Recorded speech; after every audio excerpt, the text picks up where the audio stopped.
Have you ever wondered why Jesus cursed the fig tree? There's a deeper meaning behind it that most people totally miss. This story is deeply rooted in the Bible, and its significance goes far beyond just a simple encounter between Jesus and a fig tree. The implications of this event are profound, and they touch on some of the most fundamental aspects of our faith and our actions as Christians. On the surface, the story seems straightforward enough. Jesus is hungry. He sees a fig tree and he curses it because it's not bearing fruit. But as we dig deeper, we begin to realize that there's so much more to this story than meets the eye. It's a story that challenges our understanding of God's nature, of Jesus' character, and of our own role in the grand narrative of salvation. N.T. Wright, a prominent New Testament scholar, interprets the cursing of the fig tree as a prophetic act symbolizing the coming judgment on Israel. He connects the barren fig tree to the unfruitfulness of the Jewish temple system, which had failed to bear the spiritual fruit God expected. Wright sees this as a metaphor for how Jesus was announcing the end of the Old Covenant system, leading to its eventual destruction in 70 AD.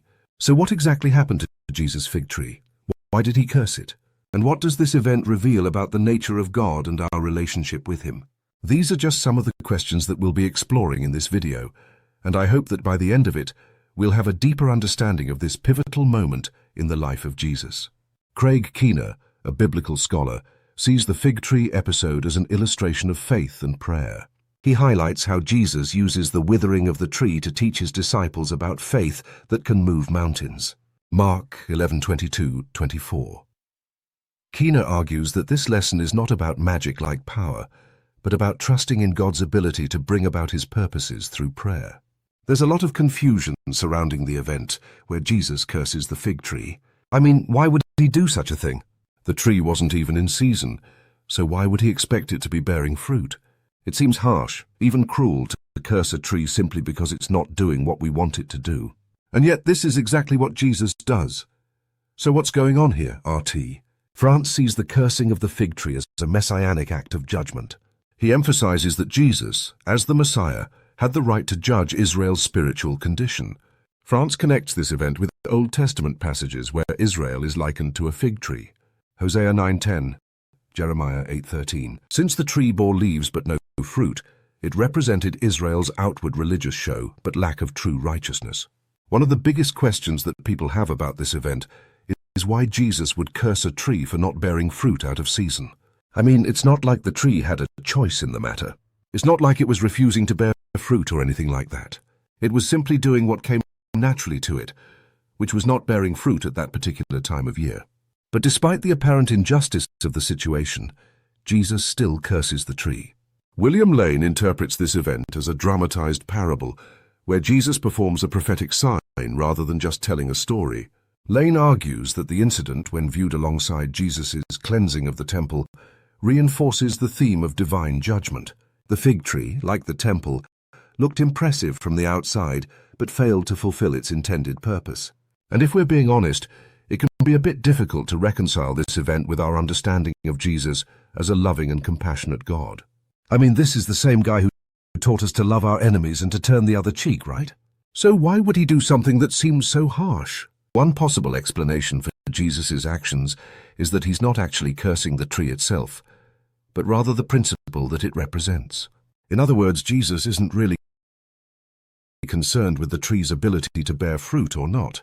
He's concerned with the fact that the tree is not fulfilling its purpose. But even if we accept that explanation, there are still a lot of questions that remain unanswered. I mean, what exactly does it mean for a tree to fulfill its purpose? Is it simply a matter of bearing fruit, or is there something more to it? And what about the timing of the event? Why does Jesus curse the tree at this particular moment in his ministry? Is there something significant about the timing, or is it just a random event that happened to be recorded in the Bible? As we try to make sense of this event, we have to consider the context in which it took place. John MacArthur sees the fig tree as a warning against hypocrisy. He teaches that Jesus cursed the tree because it gave the false impression of having fruit. Just as the religious leaders of Israel appeared righteous outwardly but lacked true faith. MacArthur emphasizes that this story warns believers against mere external religiosity without genuine spiritual transformation. The fig tree was a common sight in Israel during Jesus' time, and it was often seen as a symbol of God's presence and blessing. So when Jesus curses the fig tree, he's not just cursing a random tree, he's cursing a symbol of God's own presence and power. But why would Jesus do such a thing? What does it mean for him to curse a symbol of God's presence and power? And what does it reveal about his own understanding of God's nature and character?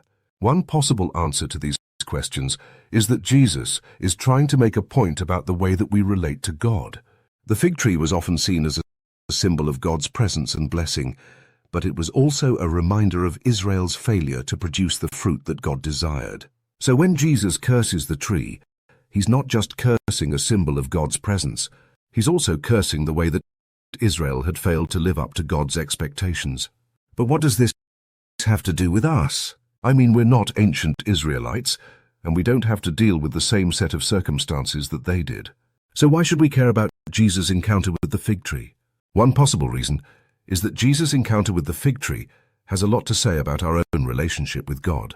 We're all called to produce fruit in our lives, to make a positive impact on the world around us, and to glorify God in everything that we do. But how often do we fail to live up to those expectations? How often do we fail to produce the fruit that God desires and instead settle for a life of mediocrity and complacency? Jesus' encounter with the fig tree is a powerful reminder that God expects us to produce fruit in our lives. He expects us to make a difference in the world, to spread his love and his message, and to glorify him in everything that we do. And if we fail to do that, then we can expect to face the same kind of judgment and correction that the fig tree did. But it's not all doom and gloom, because Jesus' encounter with the fig tree also offers us a message of hope and redemption. I mean, think about it. Even though the fig tree was cursed, it was still given a chance to repent and to produce fruit. And that's exactly what we're given as well. A chance to repent, to turn our lives around, and to produce the fruit that God desires. So what exactly does it mean to produce fruit in our lives? Is it just a matter of doing good deeds and being a good person? Or is there something more to it? One possible answer is that producing fruit is all about living a life of spiritual growth and development. I mean, we're all called to grow in our faith, to deepen our understanding of God, and to become more like Jesus in our thoughts, words, and actions.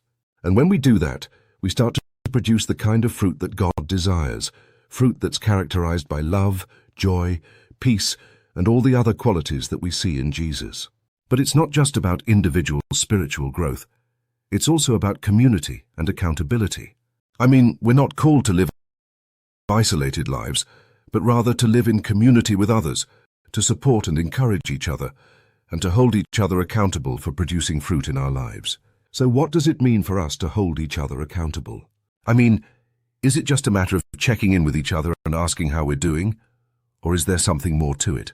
One possible answer is that holding each other accountable means creating a culture of transparency and honesty. I mean, we need to be willing to share our struggles and our failures with each other and to ask for help and support when we need it. We need to be willing to challenge each other when we're not living up to our potential and to encourage each other when we're doing well. But it's not just about accountability.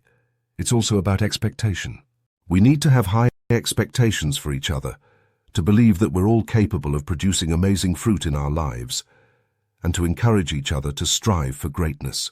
As we reflect on Jesus' encounter with the fig tree, one of the most important things that we can take away is the importance of spiritual growth and development.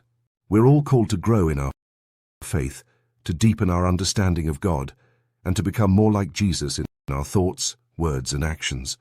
And when we do that, we start to produce the kind of fruit that God desires. So how can we apply the lessons of the fig tree to our own lives? I mean, what are some practical steps that we can take to start producing more fruit in our lives? One possible answer is to focus on our own spiritual growth and development. We need to make time for prayer, for Bible study, and for reflection on our own spiritual journeys. We need to be willing to challenge ourselves, to take risks, and to step out of our comfort zones in order to grow in our faith. Another possible answer is to focus on building strong relationships with others.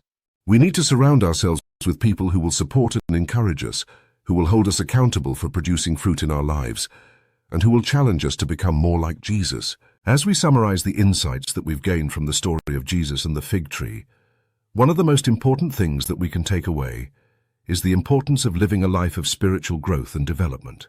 I mean, we're all called to grow in our faith, to deepen our understanding of God, and to become more like Jesus in our thoughts, words, and actions. And when we do that, we start to produce the kind of fruit that God desires. So let's take a moment to reflect on our own lives. Are we producing the kind of fruit that God desires? Are we living a life of spiritual growth and development? Or are we stuck in a rut? I hope this video has been helpful in shedding some light on the mystery of Jesus' fig tree. If you have any thoughts or insights that you'd like to share, please